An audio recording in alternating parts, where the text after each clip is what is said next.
எல்லாருக்கும் வணக்கங்க. இன்றைக்கி நம்ம பார்க்க போகிறது apple, beetroot, carrot ABC malt தாங்க பார்க்க போகிறோம். இது எப்படி செய்கிறதுன்னு பார்க்கலாம் வாங்க. எனக்கு எப்படி தெரியுமோ அந்த மாதிரி நான் பண்ணியிருக்கேன். பார்த்திங்கன்னா பீட்ரூட், கேரட், ஆப்பிள் மூணையும் தோல்லாம் சீவலைங்க. மேலே வந்து கேரட்டுக்கும் பீட்ரூட்டுக்கும் மட்டும் லைட்டாக சீவிட்டு ஆப்பிளுக்கு தோலோடு தாங்க போட்டிருக்கிறேன். நான் விதையெல்லாம் நீக்கியாச்சு. இப்போ இதை வந்து நல்லா திருகிட்டு அதுக்கப்புறம் மூணையும் நல்லா சின்ன சின்னதாக குட்டி குட்டியாக திருகி எடுத்துகிட்டு நான் வந்து மிக்ஸி ஜாரில் போட்டு நல்லா அரைச்சி பிளெண்ட் பண்ணி எடுத்துகிட்டு அதுக்கப்புறம் தாங்க செய்ய போகிறேன். இப்போ வந்து மிக்ஸி ஜாரில் நான் வந்து அரைக்கிறதுக்கு ரெடி ஆகிட்டேங்க. பார்த்திங்கன்னா மிக்ஸி ஜார் வந்து நல்லா பெரிய ஜார் எடுத்துக்கிட்டேன். தண்ணி கொஞ்சம் லைட்டாக ரொம்ப அரையாமல் இருந்ததுன்னா மட்டும் தண்ணி விட்டேன். இது பெரிய ஜாராக இருக்கிறதுனால நல்லாவே அரைஞ்சி கிடச்சிது எனக்கு. கொஞ்சம் லைட்டாக அரையாமல் இருக்கிறதெல்லாம் மட்டும் கொஞ்சோண்டு லைட்டாக தண்ணி விட்டுக்கிட்டேன், ஏன்னா அரையாது சுத்தமாக. அதுக்கப்புறம் பார்த்திங்கன்னா நட்ஸ் எல்லாம் நம்ம வந்து வறுத்து எடுத்துக்கிட்டோம்.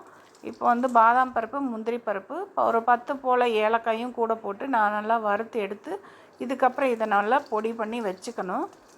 இப்போ ஃபஸ்ட்டு இதெல்லாம் வறுத்து எடுத்துக்கலான்னு சொல்லிவிட்டு நம்ம வந்து ஏபிசி மால்ட் ரெடி பண்ணுறதுக்கு முன்னாடியே அதெல்லாம் வறுத்து எடுத்து வச்சுக்கணும். பார்த்திங்கன்னா ஒரு அடிகனமான குக்கர் எடுத்திருக்கேன். அந்த குக்கரில் வந்து நான் வந்து அரைச்ச விழுதை சேர்த்து நல்லா கிளறிக்கிட்டே இருக்கணும், கைவிடாமல் கிளறணும். அடுப்பை ஹையில் வச்சு கிளறணும், மறுபடியும் ஸ்லிம்மில் வைக்கணும். இப்படி மாற்றி மாற்றி செஞ்சுட்டே இருக்கணும். இல்லைன்னா முகத்துலலாம் தெறிக்க ஆரம்பிக்கும். கொஞ்சம் நேரம் ஆக ஆக முகத்தில் தெறிக்க ஆரம்பிக்கும். இது நல்லா கொஞ்சம் கெட்டியாகி வரும்போது நம்ம நாட்டு சக்கரை, வெள்ளை சக்கரை ரெண்டும் சேர்த்த போகிறோம். சேர்த்திட்டு மறுபடியும் கிளறிகிட்டே இருக்கணும். இப்போ நட்ஸ் பவுடர்லாம் நான் அரைச்சி ரெடியாக வச்சுருக்கேங்க. இது நம்ம அது வேகிறதுக்குள்ளேயே நம்ம அரைச்சி வச்சுக்கணும். இப்போ ஃபஸ்ட்டு ஒரு 1/2 kg வந்து வெள்ளை சர்க்கரை சேர்த்துறேன். வெள்ளை சர்க்கரை சேர்த்தி முடித்து நம்ம கிளறி கொடுத்துட்டு அதுக்கப்புறமா வந்து நாட்டு சர்க்கரை சேர்த்தலாம்.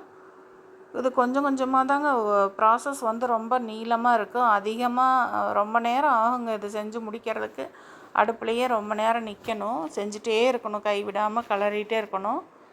நீ பாருங்கள், இது கெட்டி ஆகுது. ஆகவே நாட்டு சர்க்கரை இப்போ 1/2 கிலோ நான் சேர்த்திக்கிறேன். இப்போ வந்து ஒரு சில பேர் வந்து ஒயிட் சுகர் மட்டும் கேட்பாங்க, ஒரு சில பேர் வந்து நாட்டு சர்க்கரை கேட்பாங்க, ஒரு சில பேர் வந்து எனக்கு இனிப்பு கம்மியாக வேணும்னு கேட்பாங்க. எனக்கு வந்து ஆர்டர் தாங்க இன்றைக்கி இது வந்து தான் செஞ்சிட்ருக்கிறேன். அவங்க நாட்டு சர்க்கரை இந்த சர்க்கரை ரெண்டுமே கொஞ்சம் கொஞ்சம் சேர்த்துங்கன்னு சொன்னாங்க. ரெண்டுமே பாதி பாதி சேர்த்து செஞ்சு கொடுத்தீங்கன்னா தான் நல்லாயிருக்குனாங்க. நாங்கள் அதனால தான் இந்த மாதிரி செஞ்சு கொடுக்குறோம். ஆனால் இவ்வளோ சேர்த்து நம்ம செய்கிறோமில்ல, 2 ஸ்பூன் போட்டாலும் உங்களுக்கு சுகர் கம்மியாக தான் தெரியும். வேணும்னா பத்தாதவங்க சுகர் போட்டுக்கலாம்.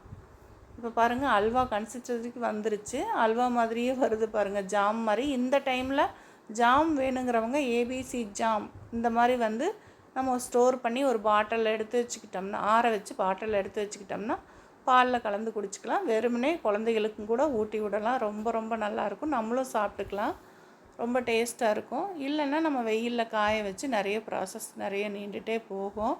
இப்போ பாருங்கள், கொஞ்சம் கெட்டி ஆகிட்டே வருது. ஆனால் மூடியிலாம் எப்படி தெரிச்சிருக்கு பாருங்கள். ஃபஸ்ட்டு இருந்ததுக்கு இப்போ எவ்வளோ தூரம் தெரிக்குது பாருங்கள். கொஞ்சம் ஏமாந்தோம்னா நம்ம முகத்துலலாம் தெரிச்சிடும். அதனால் ரொம்ப கேர்ஃபுல்லாக பார்த்து பண்ணணும். இப்போ பார்த்திங்கன்னா இந்த அளவுக்கு வந்ததுக்கு பின்னாடி தான் நான் வந்து ஆற வைக்க போகிறேன். பாருங்க, ரொம்ப நல்லா நட்ஸ் பவுடர்லாம் சேர்த்துனதுக்கு பின்னாடி கெட்டி ஆயிடுச்சு பாருங்கள். இப்போ இதை கொண்டு போய் ஃபேன் காற்றுல நான் வச்சுட்டேங்க. ஃபேன் காற்றுல வச்சு நல்லா ஆற விட்டுட்டு இதுக்கப்புறம் பார்த்திங்கன்னா நான் ஒரு நாள் ஃபுல்லாகவே விட்டுட்டேன். அப்படியே ஃபேன் காற்றுலேயே விட்டுட்டேன்.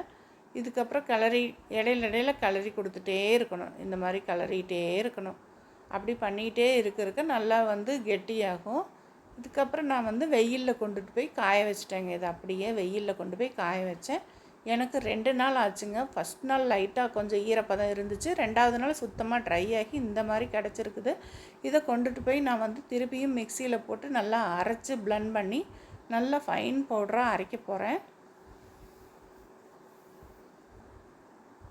அரைச்சாதான் நம்மளுக்கு வந்து ஃபைன் பவுடராக கிடைக்கும்.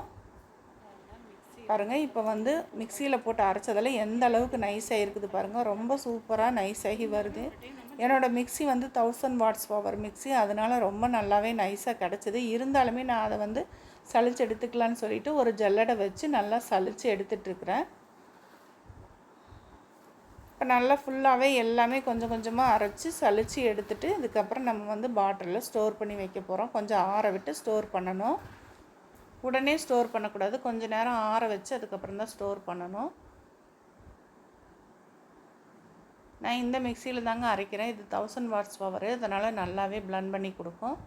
அவ்வளோதாங்க, எல்லாமே அரைச்சி முடிச்சாச்சு. இந்த கப்பி கொஞ்சம் இருக்குது, அதையும் கடைசியாக அரைச்சிக்கணும். ஃபைன் பவுடர்னு எனக்கு கிடச்சிருக்குது பாருங்கள், சூப்பராக. இந்த அளவுக்கு கசடு கிடச்சிது. இதையும் நம்ம வந்து ஒரு தடவை அரைச்சிட்டோம்னா ஃபைன் பவுடர் ஆகிரும். பாருங்க, ஏபிசி மால்ட் ரெடி ஆயிடுச்சு. ஃபைன் பவுடர் அரைச்சாச்சு. இப்போ நம்ம பாட்டிலில் போட்டுக்கலாம். எங்கள் வீட்டில் என்ன பாட்டில் இருக்குதோ அதில் நம்ம போட்டு ஸ்டோர் பண்ணி வச்சுக்கோம். 3-4 மாதம் ஆனாலும் கெடாது, நல்லாயிருக்கும். இதே மாதிரி நீங்களும் செஞ்சு பாருங்கள். செஞ்சு பார்த்துட்டு எப்படி இருக்குதுன்னு உங்கள் ஃபீட்பேக் சொல்லுங்கள். பாலில் சுடுதண்ணியில் ரெண்டுலேயுமே கலந்து மிக்ஸ் பண்ணி குடிக்கலாம். ரொம்ப டேஸ்ட்டாக இருக்கும். ஒரு 2 ஸ்பூன் இதை போட்டுட்டு நம்ம சக்கரை ஆட் பண்ணியிருக்கோம், ஆனால் அதிகமாக இனிப்பு இருக்காது. போட்டுட்டு பாலில் ஆற்றி குடிச்சு பாருங்கள். இந்த வீடியோ டேஸ்ட்டாக இருக்கும் நினைக்கிறேன். A to Z எப்படி செய்கிறதுன்னு நான் சொல்லி கொடுத்துருக்கேன். இதே மாதிரி நீங்களும் செஞ்சு பாருங்கள். நாங்கள் பாட்டிலில் ஸ்டோர் பண்ணியாச்சு, ஆர்டர் ரெடி பண்ணியாச்சுங்க. மீண்டும் நான் இன்னொரு வீடியோவை சந்திக்கிறேன். நன்றி, வணக்கம். டெய்லி பாலில் குடித்தா அவ்வளோ சத்து இருக்குது. இதே மாதிரி செஞ்சு பார்த்துட்டு ஃபீட்பேக் சொல்லுங்கள். பிடிச்சிருந்தா லைக் பண்ணி, ஷேர் பண்ணி, சப்ஸ்கிரைப் பண்ணுங்கள், சப்போர்ட் பண்ணுங்கள் ஃப்ரெண்ட்ஸ். விளக்கமாக தெளிவாக எப்படி செய்யறதுன்னு சொல்லி கொடுத்துருக்குறேன். மீண்டும் இன்னொரு வீடியோவில் சந்திக்கலாம். நன்றி, வணக்கம்.